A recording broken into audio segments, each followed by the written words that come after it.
Welcome back to this channel for practice problems for actuarial exams. My name is Krzysztof Ostaszewski. You can find information about me at smarturl.it/Jedi. My advice on how to pass actuarial exams is at smarturl.it/pass. I direct the actuarial program at Illinois State University. You can find information about it at smarturl.it/actuary. If you would like to make a tax-deductible donation to support our students, please go to smarturl.it/help-ISU-actuary. Here's a problem for today for exam P on probability. A study is being conducted in which the health of two independent groups of 10 policyholders is being monitored over a 1-year period of time. Individual participants in the study drop out before the end of the study with probability 0.2 independently of the other participants. What is the probability that at least 9 participants complete the study in one of the two groups but not in both groups? Let's define the following random variables to solve this. X is the number of group 1 participants that complete the study. Y is the number of group 2 participants that complete the study. We are given that x and y are independent,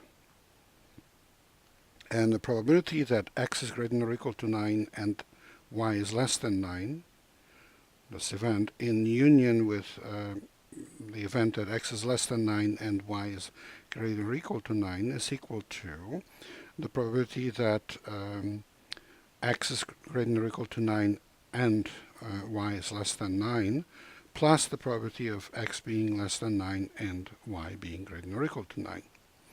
Now, we are told that basically the distribution of what happens in both x and y is the same, so there's a symmetry between them, and independence as well. So two probabilities,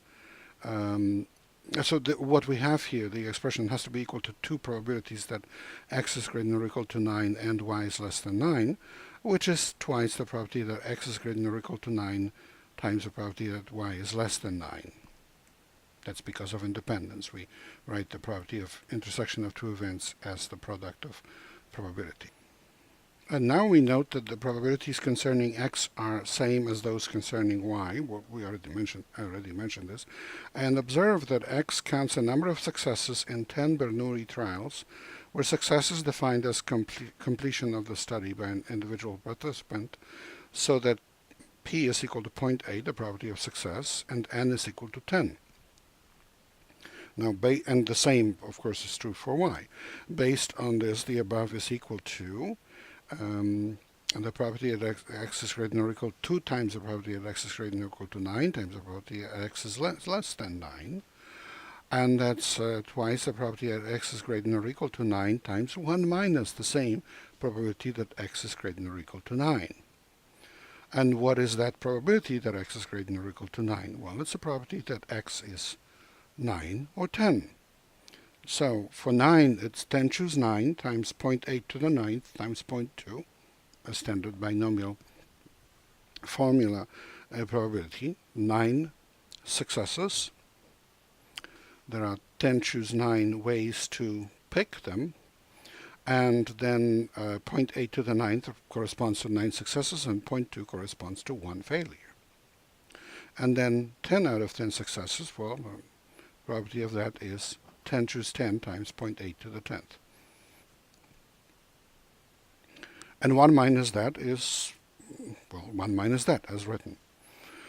So now we just need to do the calculation of that probability in parentheses, and we calculate it to be about 0.3758. And the whole expression is approximately equal to 2 times 0.3758 times 1 minus 0.3758, and that's approximately, and for, as I said, multiplied by 2, and that's 0.4692, which is answer E. Please remember this is copyrighted material. The problem itself belongs to a Society of Actuaries, is reproduced with permission. This solution is mine. All rights reserved. Reproduction in whole or in part without express written permission from the author is strictly prohibited. Good luck in your studies and good luck on the test.